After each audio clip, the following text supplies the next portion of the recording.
Hello. Welcome to my channel Calcula. मेरा नाम रणधीर पांडे है और आप लोगों का स्वागत है यार। ये लास्ट लेक्चर होगा मेरे हिसाब से, लास्ट ही होना चाहिए यूनिट्स एंड मेजरमेंट का। और इसमें हम स्टार्टिंग में तो कुछ न्यूमेरिकल देखेंगे उस चीज के ऊपर जो हमने पिछले लेक्चर में पढ़ा। हमने पिछले लेक्चर में क्या पढ़ा, हमने कॉम्बिनेशन ऑफ एरर्स के बारे में पढ़ा था। ठीक है, कॉम्बिनेशन ऑफ एरर्स, फिर error in sum and in difference, फिर प्रोडक्ट में कैसे एरर को देखा जाता है। डिवीजन में अगर कोई क्वांटिटी है उनमें एरर है और उनका खुद का डिवीजन हो रहा है तो फाइनल आंसर में कैसे एरर आपको दिखाई देगा, है ना। फिर पावर्स में भी कुछ हमने डील किया था कि अगर पावर जो है 2, 3, 4 ऐसे कुछ अगर पावर है ना, तो हम उसको कैसे डील करेंगे। तो अगर आपने लेक्चर नहीं देखा है पिछला तो जाके फटाफट देख के आ जाना यार, क्योंकि ये क्वेश्चन में हमें जरूरत पड़ेगी वो सब चीजों की। ठीक है, तो यहाँ पे हम लोग देखते हैं ये क्वेश्चन, ये न्यूमेरिकल जो कि आपके टेक्स्ट बुक का ही, Maharashtra board physics text book का है। क्वेश्चन देख लो, क्वेश्चन क्या है। The acceleration due to gravity is determined by using a simple pendulum. तो जो एक्सलेशन ड्यू टू ग्रेविटी है वो सिंपल पेंडुलम के यूज से डिटरमाइन किया जाएगा, और जिसका लेंथ दिया है 100 plus minus 0.1 centimetre. Time period है T is equal to 2 into plus minus 0.01 second. और हमें फाइंड करना है maximum percentage error in the measurement of G. तो यहाँ पे आपको एक्सलेशन ड्यू टू ग्रेविटी यानी कि जो जी है वो नहीं फाइंड करना। आपको ये फाइंड करना है कि उसके कैलकुलेशन में आपको कितना एरर मिलेगा। और एरर भी कौन सा ढूंढना है आपको, परसेंटेज एरर ढूंढना है। समझ में आ रहा है। तो ये काम है अपना। तो अगर अपने को टाइम पीरियड की बात हो रही है, सिंपल पेंडुलम के टाइम पीरियड की बात हो रही है, तो ये हमने पढ़ा भी हुआ है कुछ लेक्चर पहले ही। ठीक है, जहां पे हम डायमेंशन एनालिसिस पढ़ रहे थे वहां पे। तो time period of simple pendulum का फॉर्मूला अगर आपको याद है पिछले लेक्चर के हिसाब से तो बढ़िया है, नहीं याद है तो देख लो। फॉर्मूला होता है 2 पाई इंटू √L/G, और टाइम पीरियड यानी कि कैपिटल टी। ठीक है, तो कैपिटल टी का ही फॉर्मूला है 2 pi √L/G, where L is the length of the pendulum. ठीक है, जो भी आपका पेंडुलम होगा उसका लेंथ है एल। फिर जो भी टाइम पीरियड लगेगा जाके वापस आने में उसे हम बोलते हैं कैपिटल टी, टाइम पीरियड। जी पता है, एक्सेलरेशन ड्यू टू ग्रेविटी, कि हमेशा ग्रेविटी जो है चाह रही है कि नीचे की ओर जाए, या फिर ये जो भी मोशन कर रहा है, जो भी एक्सेलरेशन है वो under the influence of gravity है। सो यहाँ पे स्मॉल जी की भी जो है वैल्यू आएगी। ठीक है, तो ये फॉर्मूला होता है। अब इस फॉर्मूले में हम क्या करेंगे, हम इंटरेस्टेड हैं जी के परसेंटेज एरर के लिए। ठीक है, अभी ये सब क्या लिखा है, मैक्सिमम परसेंटेज एरर। तो पहले अगर मैं जी की बात करूं तो मुझे पहले तो जी चाहिए। तो एक साइड तो आप जी को ले लो, बाकी सारी चीजों को अलग साइड कर देते हैं। तो अगर मुझे यहाँ से कैसे भी जी निकालना है, अंडर रूट से अगर मुझे जी निकालना तो मुझे पहले अंडर रूट हटाना पड़ेगा। अंडर रूट हम कैसे हटा सकते हैं, इस यहाँ पे स्क्वायर करके। अब अकेले आप यहाँ पे स्क्वायर नहीं कर पाओगे, आपको फिर इसको भी स्क्वायर करना पड़ेगा।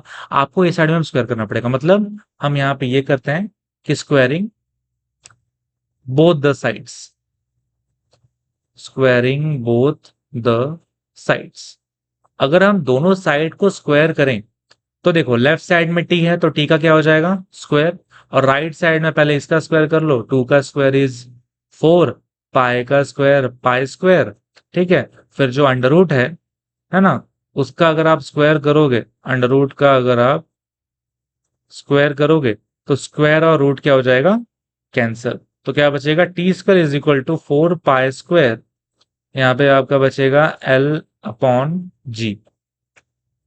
ठीक है, हम फिलहाल तो इंटरेस्टेड हैं जी के लिए, तो जी यहाँ पे जो डिवाइडेड है यहाँ शिफ्ट करेंगे तो क्या हो जाएगा, मल्टीप्लाई हो जाएगा। T² × G = 4 pi square L। और यहाँ पे अगर हम जी चाहते हैं ना, T² यहाँ शिफ्ट करते हैं तो G = 4 पाई स्क्वायर L/में टी स्क्वायर। ठीक है, तो यहां तक तो हमने काम कर लिया। अब क्या करें, अब आप अगर जी का एक्सप्रेशन देखो तो कुछ ये दिखाई दे रहा है, और मैं अब चाहता हूं कि मुझे इससे एसोसिएटेड जो एरर है वो मिले। अब परसेंटेज चाहिए, उसके लिए थोड़ा रुको। अभी के लिए क्या पता है आपको, अगर जी को देखो तो जी कुछ फ्रैक्शन में डील कर रहे हैं, यहाँ पे कुछ फ्रैक्शन है, यहाँ पे कुछ ऊपर लेंथ है, नीचे टाइम स्क्वायर है, कुछ कांस्टेंट है, बट कांस्टेंट से कुछ मतलब ही नहीं है हमको। क्यों ऐसा? क्योंकि जब भी आपको एरर निकालना होता है तो ये कांस्टेंट है, 4 is a constant, 4 is a 4, 4 के लिए कुछ और वैल्यू नहीं है यहाँ पे। ठीक है, तो ये कोई एरर कॉज करेगा ही नहीं। पाई इज अ पाई, 3.14 या 22.7 का स्क्वायर है, कोई दिक्कत नहीं। एल और टी स्क्वायर क्या ना, ये हम खुद से मेजर करेंगे तो एरर यहां पे दिखाई देगा आपको। ये सब एरर कॉज करेंगे ही नहीं, 4 पाई स्क्वायर बिल्कुल भी एरर कॉज करेगा ही नहीं। ठीक है, सो एल और टी स्क्वायर को देखना है कि भाई इनको ध्यान देना है कि ये एरर कॉज कर सकते हैं, तो जब भी हम एरर निकाल रहे होंगे जी का, तो ये दोनों का रिलेशन आएगा। अब पहले बात, एल और टी स्क्वायर की अगर हम बात करें, सो ये क्या हो रहे हैं, डिवाइड हो रहे हैं। और डिवीजन का रूल क्या कहता है, याद करो, डिवीजन हमने यहाँ पे पढ़ा था। डिवीजन का रूल ये क्या कहता है कि आप जब भी जो चीज डिवाइड में देखो, जैसे कि यहाँ पे हमने देखा था, एज्यूम किया था कि अगर ए अपॉन बी है, तो हम जब एरर निकालते हैं, एप्सलूट यहाँ पे रिलेटिव एरर, तो वो क्या होता है, दोनों के रिलेटिव एरर का एडिशन होता है। तो वही काम हम यहाँ पे करेंगे। ठीक है, हम यहाँ पे रिलेटिव एरर जी का लिखेंगे। ठीक है, और यहां पे फिर किस किस का रिलेटिव एरर आएगा, एल का पहले आएगा, डेल्टा एल अपॉन में एल। फिर इसका, अब डिवाइड में है तो यहाँ पे प्लस ले लेंगे।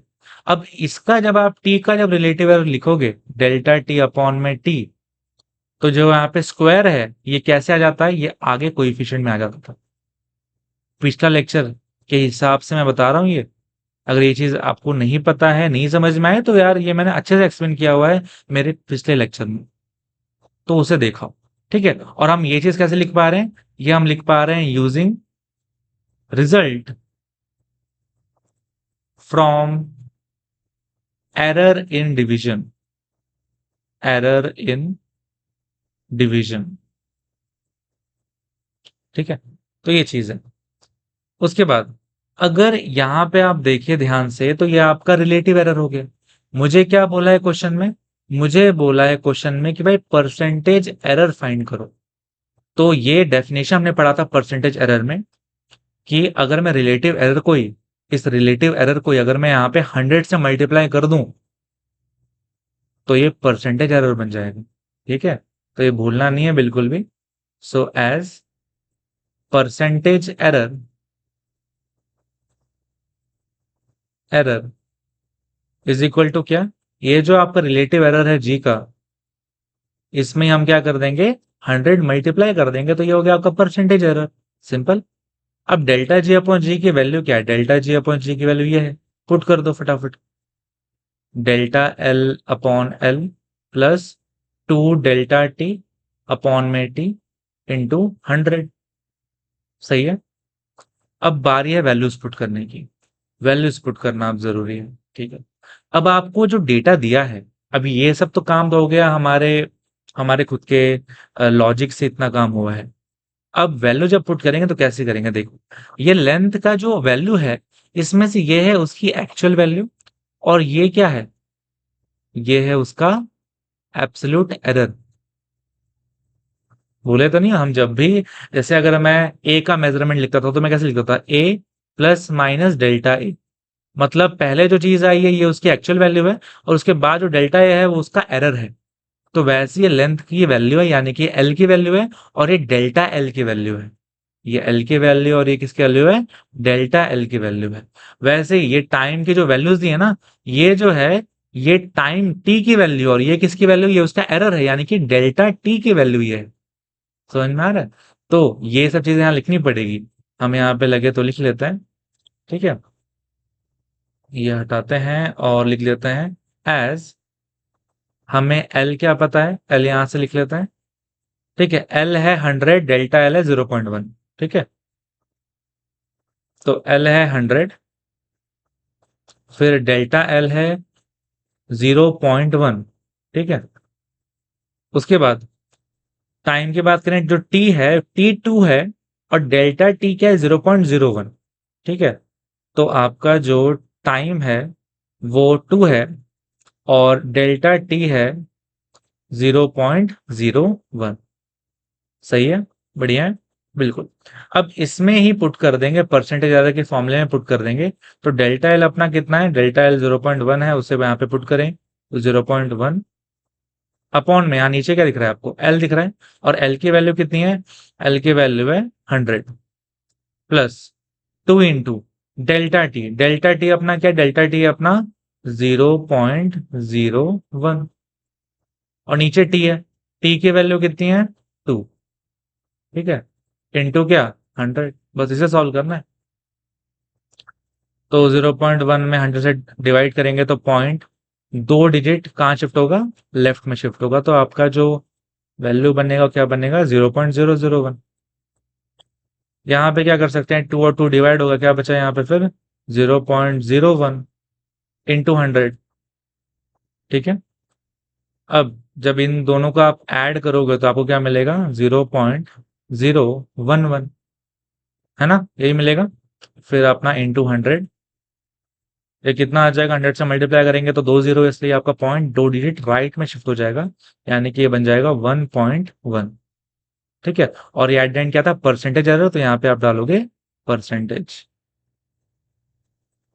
समझ में आ रहा है। तो ये हो गया आपका सोल्यूशन इस क्वेश्चन का। बढ़िया है ना। क्वेश्चन दिया था आपको, दिया था कि हमें बताओ कि मैक्सिमम परसेंटेज एरर क्या। अभी पहली बात तो हमने परसेंटेज एरर निकाला, और ये मैक्सिमम ही है, क्यों, क्योंकि हमारे फॉर्मूले में प्लस यूज हुआ है। हमने जब रिलेटिव एरर भी निकाला था ना यहाँ पे, तो हमने प्लस यूज किए थे। याद करो पिछले लेक्चर में हम मैक्सिमम रिलेटिव एरर कब बोलते थे, जब दोनों टर्म्स क्या होते थे, प्लस में होते थे। तो प्लस यहाँ पे यूज हुआ, इसलिए वो मैक्सिमम हो गया, और निकाला हमने एट द एंड क्या है, परसेंटेज एरर। ठीक है, बाकी फॉर्मूला आपको याद रखना पड़ेगा, क्योंकि फॉर्मूला याद रहेगा तो ही हम यहाँ पे लगाएंगे, फिर हम जी निकालेंगे, फिर हम अप्लाई करेंगे हमारा एरर इन डिवीजन वाला जो भी फॉर्मूला था, और जब रिलेटिव एरर निकलेगा उसको ही हम 100 से मल्टीप्लाई करके हम अपना परसेंटेज एरर निकाल लेंगे बाय सिंपली पुटिंग। ठीक है, तो ये डेटा जो दिया रहा था उसको भी आप समझो, पहले जो एक्चुअल वैल्यू होती है, ट्रू वैल्यू, उसके बाद का जो होता है वो उसका एरर या एब्सोल्यूट एरर। सेम, ये इसकी ट्रू वैल्यू और ये इसका एब्सोल्यूट एरर। समझ में आ रहा है? तो ऐसे जाके हम ऐसे कुछ क्वेश्चन करेंगे जो कि आपके कॉम्बिनेशन ऑफ एरर से रिलेटेड होगा। तो कुछ इस हिसाब के क्वेश्चन यहाँ पे आते हैं। इसके बाद हमें पढ़ना है सिग्निफिकेंट फिगर्स के बारे में। ठीक है, तो ये चीज क्या है देख लो ध्यान से। तो सिग्निफिकेंट फिगर्स मतलब, significant figures in the measured value of a physical quantity is the sum of reliable digits and the first uncertain digit।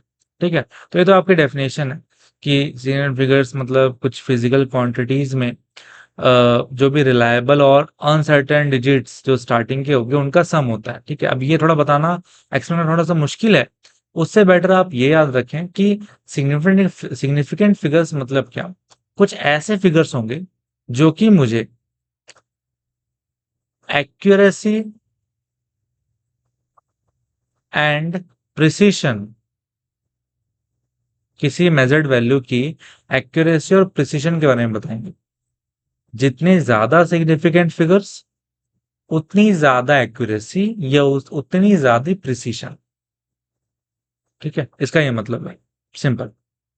ये डेफिनेशन आपको याद रखना तो याद रखो, बट ज्यादा समझने के लिए ज्यादा बेटर ये रहता है ना कि आप ये चीज समझो कि ज्यादा एक्यूरेसी और ज्यादा प्रिसीशन आपको मिलेगा कब, जब सिग्निफिकेंट फिगर्स भी क्या होंगे, ज्यादा होंगे। अब ये है क्या एक्चुअल में, वो ज्यादा देर समझ में आएगा जैसे हम एग्जांपल लेंगे। पहले आप थोड़ा रूल्स देख लीजिए कि रूल्स क्या होते हैं, कैसे हम सिग्निफिकेंट फिगर्स को निकाल सकते हैं। तो यहाँ पे कुछ रूल्स हैं, जैसे आप फर्स्ट रूल देखें, all the non zero digits are significant.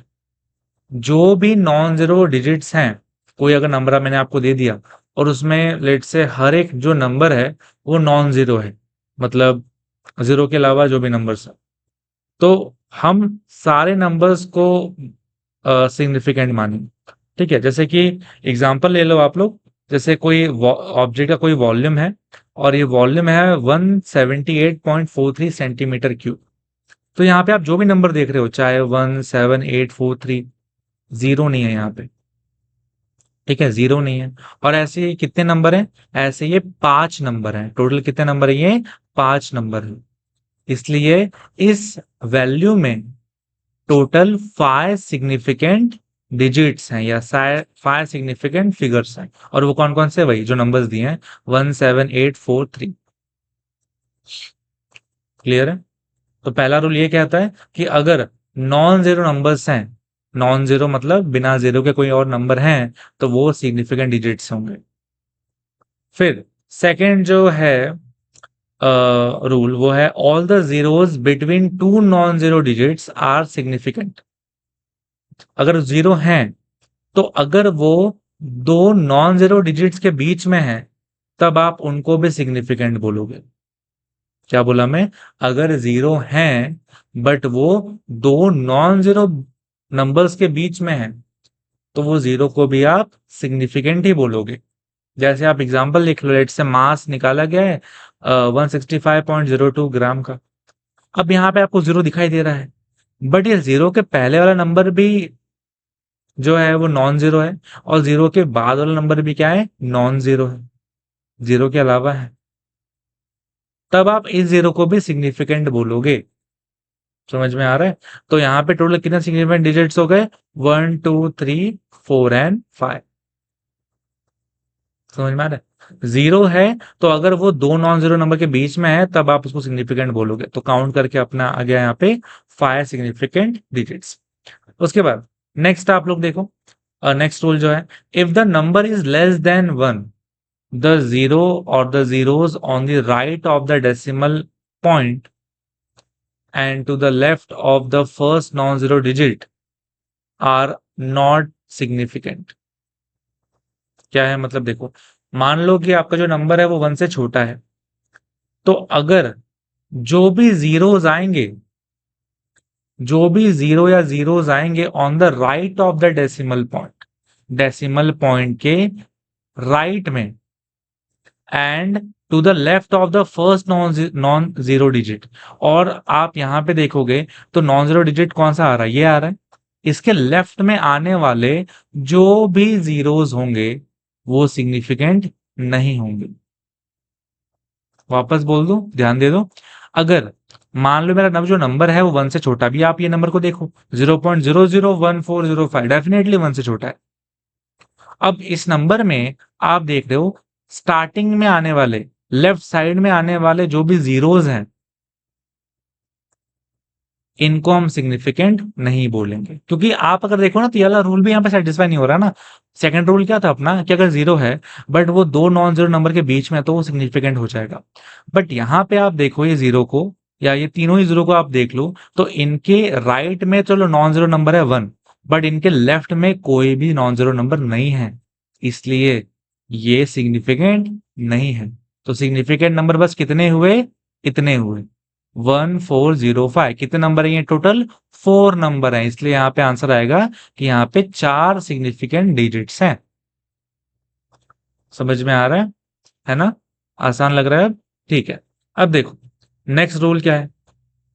Next rule ये है कि the zeros on the right hand side of the last non zero number are significant, but for this the number must be written with a decimal point. तो यहाँ पे क्या बोला है कि अगर जीरो है बट वो राइट साइड में है, ठीक है, जीरोस हैं बट अगर वो राइट साइड में है, तब आप वो जीरो को सिग्निफिकेंट मानोगे। जैसे कि ये नंबर देखो, यहाँ पे जीरो दिख रहे हैं, बट वो 5 के राइट साइड में, एक नॉन जीरो नंबर के राइट साइड में है, और साथ ही साथ यहाँ पे डेसिमल पॉइंट भी यहाँ पे मेंशन किया गया है कि डेसिमल पॉइंट वाला नंबर होना चाहिए। ठीक है, देखो जीरो अगर राइट साइड में आते हैं, तो उनको हम सिग्निफिकेंट बोलेंगे तब जब वो एक डेसिमल, वहां पे कोई ना कोई डेसिमल पॉइंट रहेगा तो। ठीक है, तो मैं ये दो जीरो को काउंट करूंगा, तो यहाँ पे कितने सिग्निफिकेंट फिगर्स हो जाएंगे? 1 2 3 4। ठीक है, अगर आप इसको देखते हो, यहाँ पे देखो ध्यान से, अब जो लेफ्ट वाले जो जीरोस हैं, लेफ्ट वाले जो जीरोस हैं, ये तो हमने ऊपर ही पढ़ा ना, इनको तो हम सिग्निफिकेंट मानते ही नहीं है। राइट वाले जीरो को ये हम तब मान रहे हैं जब डेसिमल पॉइंट है। इसलिए यहाँ पे कितने सिग्निफिकेंट फिगर्स हो गए? 1 2 3 4। समझ में आ रहा है? तो देखो, वापस से मैं ये पूरा समअप कर लूं। अगर जीरोस हैं बट वो दो नॉन जीरो नंबर्स के बीच में है तो सिग्निफिकेंट है। जीरोस हैं बट अगर वो लेफ्ट में है, ठीक है, अगर वो लेफ्ट में है और आपका नंबर 1 से छोटा है तो वो सिग्निफिकेंट नहीं है। अगर आपके जो जीरोस हैं वो राइट में है और डेसिमल पॉइंट है तो वो सिग्निफिकेंट है। बट वापस से देखो, अगर वो राइट में है जीरोस बट डेसिमल पॉइंट नहीं है, तब भी वो सिग्निफिकेंट नहीं होंगे। तो ये कंडीशन है, राइट में जीरोस सिग्निफिकेंट तभी होंगे जब डेसिमल पॉइंट होगा। अगर डेसिमल पॉइंट नहीं होगा तो आप राइट वाले जीरो को भी सिग्निफिकेंट नहीं मानोगे। ठीक है। जैसे कि जैसे आपको एग्जांपल दे दो मैं, जैसे अगर लेंथ आपको दे दिया 125 मीटर, तो यहाँ पे तीन नॉन जीरो नंबर है, तो ये यहाँ पे सिग्निफिकेंट फिगर कितना हो गया, 3 का हो गया। अब इसको देखो, यहाँ पे हमने बस ये कर दिया है कि मीटर को सेंटीमीटर में कर दिया, तो इसलिए 2 जीरो आ गए यहाँ पे। और यहाँ पे आप देखो तो राइट साइड में 2 जीरोस हैं। तो एज पर दिस वाला जो रूल है, इसमें क्या बोला, राइट साइड वाले जीरो को आप सिग्निफिकेंट बोलोगे बट तब जब वहां पे डेसिमल पॉइंट होगा। बट यहाँ पे कहीं डेसिमल पॉइंट दिख रहा है क्या आपको? नहीं दिख रहा। इसलिए मैं अब ये जीरो को सिग्निफिकेंट नहीं मानूंगा।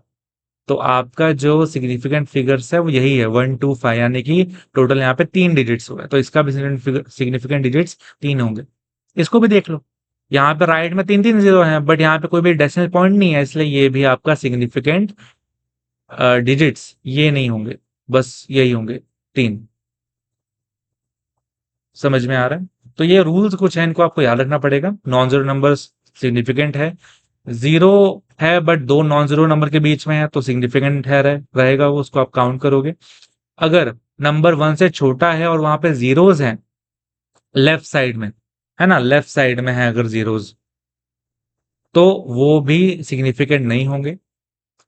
अगर जीरोस हैं, डेसिमल पॉइंट है बट जीरोस राइट साइड में है, तो आप उसको सिग्निफिकेंट मानोगे। ठीक है, तो ये कुछ रूल्स हो गए सिग्निफिकेंट फिगर्स फाइंड करने के। ऐसे बहुत सारे क्वेश्चन आ जाएंगे, ठीक है, क्वेश्चंस की कमी नहीं होगी। तो ये रूल्स आपको याद रखने पड़ेंगे तभी आप बता पाओगे। ठीक है, एक और कंसेप्ट देख लेते हैं, जो आपका लास्ट कंसेप्ट है इस चैप्टर का। ठीक है, वो है ऑर्डर ऑफ मैग्नीट्यूड।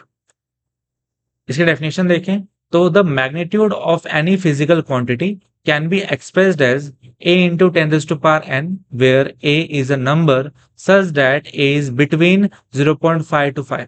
ठीक है, a is between 0.5 to 5, then n is an integer called the order of magnitude.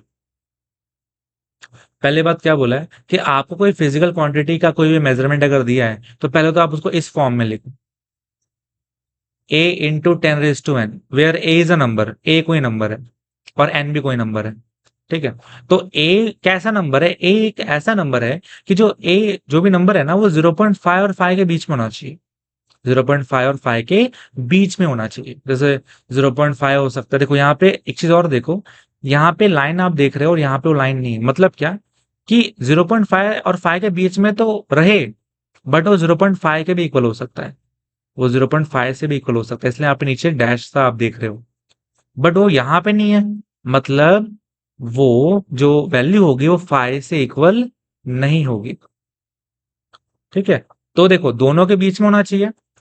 ये जहां पे लग गया मतलब उसके इक्वल हो सकता है, और ये जहां पे नहीं है मतलब उसके इक्वल ये नहीं होगा।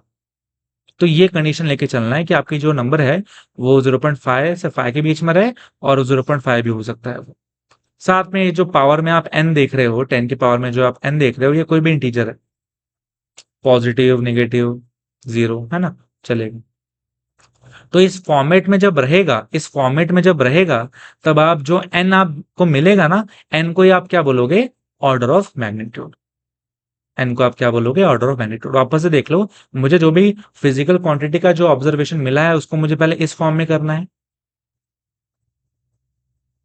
सच दैट जो आपका ए है वो बिटवीन 0.5 टू 5 रहे, और वो 0.5 के इक्वल हो सकता है बट वो 5 से इक्वल नहीं ना रहे, बीच में रहे। तब जाके जो आपके 10 के पावर में आएगा ना एन, उसको ही आप बोलोगे ऑर्डर ऑफ मैग्नीट्यूड। क्या बोलोगे आप? Order of magnitude. कुछ एग्जांपल लिख लेते हैं, ज्यादा क्लियर हो जाएगा। जैसे मैं आपको एग्जांपल लेता हूँ,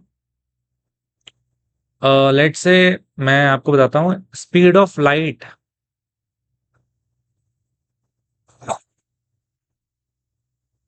सॉरी, स्पीड ऑफ लाइट जो होता है ना इन एयर, ये कितना होता है? एयर और वैक्यूम का हम मान के चलते हैं 3 × 10⁸ होता है मीटर पर सेकंड। अब मैं आपसे पूछूं इसका ऑर्डर ऑफ मैग्नीट्यूड बताओ, तो इसका ऑर्डर ऑफ मैग्नीट्यूड क्या होगा? पहले बात आपको देखना है कि भाई इस फॉर्मेट में है क्या। तो इस फॉर्मेट में मतलब क्या, कि आपका जो नंबर होना चाहिए पहला, वो 0.5 से 5 तक हो, इसके बीच में लाई करे। तो 3 तो वही हो गया ना। 3 क्या होता है? 3 जो है ये 5 से छोटा है और 0.5 से बड़ा है। मतलब क्या, कि वो उस रेंज में आ रहा है, इस 0.5 और 5 के रेंज में आ रहा है, तो ट्रू है। जब ऐसा दिखे तो 10 के पावर में आपको जो दिखेगा वही होगा उसका ऑर्डर ऑफ मैग्नीट्यूड। तो यहाँ पे ऑर्डर ऑफ मैग्नीट्यूड क्या हो जाएगा? आपका पावर में क्या है? 8 है। तो ये हो गया आपका ऑर्डर ऑफ मैग्नीट्यूड। समझ में आ रहा है? इतना आसान है, इतना आसान है ना? और देख लो, एग्जाम्पल और ले लो। मान लो कि एक चीज और होती है, मास ऑफ एन इलेक्ट्रॉन। एक इलेक्ट्रॉन का मास इन किलोग्राम। ये एक डेटा है जो कि है 9.1 इंटू 10⁻⁻31 किलोग्राम। ठीक है, देखो -31 कितना छोटा मास है एक इलेक्ट्रॉन का, बहुत छोटा, है ना? अब देखो, अब हमें देखना है कि अच्छा ऑर्डर ऑफ मैग्नीट्यूड बताने के लिए क्या होना चाहिए। एक तो ये हमने जो फॉर्मेट देखा है ना, A × 10⁻⁴ वाले फॉर्मेट में हो, तो अच्छा कुछ मल्टीप्लाई वाले फॉर्मेट में है। साथ में जो पहला नंबर है A, वो 0.5 से 5 तक होना चाहिए। आप देखो ध्यान से, यहाँ पे 9.1 है, ये तो 5 से बड़ा हो गया ना, 5 से छोटा चाहिए अपने को, 0.5 और 5 के बीच में चाहिए। अब क्या करें, खुद सोचो। अगर मैं पॉइंट को, इस पॉइंट को किसी तरीके से अगर मैं लेफ्ट में ले आता हूं, यानी कि मैं इसको 0.91 अगर बना देता हूं, तो ये अब जो नंबर बन चुका है ये कहाँ आएगा? ये 0.5 से बड़ा नंबर है। समझ पा रहे हो? 0.5 से बड़ा है 0.91, और 5 से छोटा है। मतलब ये एक्सेप्टेबल है, अगर मैं ऐसा कर दूं किसी तरीके से तो ये एक्सेप्टेबल है। बट ये होगा कैसे, है ना? ये क्वेश्चन है कि ये होगा कैसे। तो देखो, ये नंबर में अगर मैं, मुझे अगर ये बनाना है पॉइंट, मुझे अगर एक डिजिट लेफ्ट में शिफ्ट करना है, तो सिंपली मुझे क्या करना पड़ेगा? मुझे 10 से डिवाइड करना पड़ेगा, तो ये बनेगा। बट मैथ्स में क्या होता है, अगर आप डिवाइड कर रहे हो 10 से, तो आपको मल्टीप्लाई भी करना पड़ेगा 10 से। ठीक है, या हम उसको यहां लिख देते हैं, हम मल्टीप्लाई करना पड़ेगा हमको 10 से। डिवाइड किया क्योंकि हमारी रिक्वायरमेंट थी, डिवाइड किया तो हमें बैलेंस करना पड़ेगा, तो हमने मल्टीप्लाई भी कर दिया 10 से। डिवाइड करके आपको ये मिला, और आप जब मल्टीप्लाई करोगे तो 10⁻⁻31 और इंटू 10 हो जाएगा यहाँ पे किलोग्राम। अब आगे क्या हो सकता है? 0.91 इंटू, यहाँ पे जो दोनों मल्टीप्लाई हो रहे हैं 10 10 है, बेस सेम है, तो पावर क्या हो जाएगी? ऐड हो जाएगी। यहाँ पे पावर है -31 और यहाँ पे पावर क्या है? कुछ नहीं है, तो 1 है, तो +1 हो जाएगा। तो कितना मिलेगा आपको? 0.91 इंटू 10 की पावर में कितना हो जाएगा? ये -30। अब देखो, अब वो फॉर्मेट में आ रहा है, ये नंबर आपका 0.5 से 5 के बीच में है। अब जो 10 की पावर में मिलेगा आपको, क्या दिख रहा है 10 की पावर में? -30, बस 30 मत बोलना, -30। तो आपका order of magnitude, order of magnitude हो जाएगा क्या? -30। समझ में आ रहा है? इतना आसान है। तो आपका ऑर्डर ऑफ मैग्नीट्यूड निगेटिव भी हो सकता है, ऐसा मत सोचना कि हमें हमेशा पॉजिटिव वैल्यू लिखनी है। आप इससे जो भी वैल्यू आएगी, जीरो आ जाएगी, निगेटिव रहेगी, पॉजिटिव रहेगी, चलेगा। क्योंकि हमारे डेफिनेशन में क्या था, डेफिनेशन में बोला गया था कि वो जो पावर होगी वो इंटीजर होगी। तो इंटीजर क्या होता है? निगेटिव भी होते हैं, पॉजिटिव भी होते हैं, और जीरो भी होता है। कुछ एग्जांपल मैं दे देता हूँ, जैसे सिग्निफिकेंट फिगर्स के। आप लगे तो वीडियो पॉज करके खुद से बताना मुझे। सिग्निफिकेंट फिगर्स आपको फाइंड करना है इसका 25.42 का।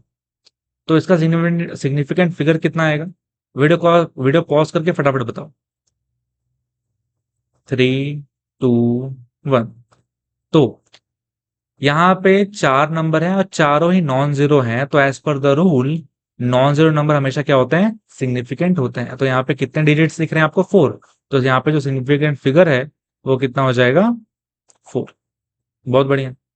एक और देख लो, अगर 0.00457 है तो यहाँ पे कितना होगा सिग्निफिकेंट फिगर? देख लो एक बार, चेक कर लो रूल के हिसाब से। पॉज करके आंसर बताओ मुझे। 3, 2, 1। ठीक है, अब मैं बताता हूँ।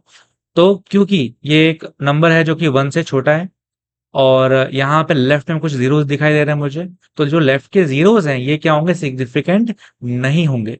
तो इनको मुझे काउंट करना ही नहीं है, मुझे बस काउंट करना है इनको। तो कितने नंबर है ये? 1, 2, 3, 4। तो सिग्निफिकेंट फिगर हो गया 4। सही है, बिल्कुल इतना आसान है। एक और देख लो, एक और देख लो लास्ट। लेट्स से 93.000, इसका बताना है क्या होगा सिग्निफिकेंट फिगर। फटाफट बताओ पॉज करके वीडियो। मैं बताने जा रहा हूं इन 3, 2, 1। हाँ, अब देखो। अब पहली बात तो यह है कि राइट साइड में जीरोस हैं, और राइट साइड के जीरो को हम सिग्निफिकेंट कब मानते हैं? जब डेसिमल पॉइंट होता है। तो यार है तो डेसिमल पॉइंट, तो डेसिमल पॉइंट है, राइट साइड वाले जीरो को तो हम सिग्निफिकेंट मानेंगे। तो काउंट कर लो, 1, 2, 3, 4, 5। बिल्कुल, तो यहाँ पे हो गया आपका सिग्निफिकेंट फिगर कितना? 5। समझ में आ रहा है? बिल्कुल, इतना आसान था, इतना आसान था ये, है ना? तो हमारा जो चैप्टर है, first chapter physics syllabus 11th का, यूनिट्स एंड मेजरमेंट, वो खत्म होता है। आशा करता हूँ आप सभी को समझ में आया होगा। इन केस किसी भी लेक्चर में अगर आपको डाउट रहे या कोई स्पेसिफिक क्वेश्चन में डाउट रहे तो आप फटाफट कमेंट सेक्शन में पूछ सकते हैं, मैं पूरी कोशिश करूंगा उसे रिजॉल्व करने की। तब तक के लिए यार रिवाइज करो, बढ़िया से रहो, हेल्दी रहो और पढ़ते रहो। बाकी मिलते हैं नेक्स्ट लेक्चर में एक नए चैप्टर के साथ। तब तक के लिए बहुत ध्यान रखो अपना। चलो, thank you so much, bye bye.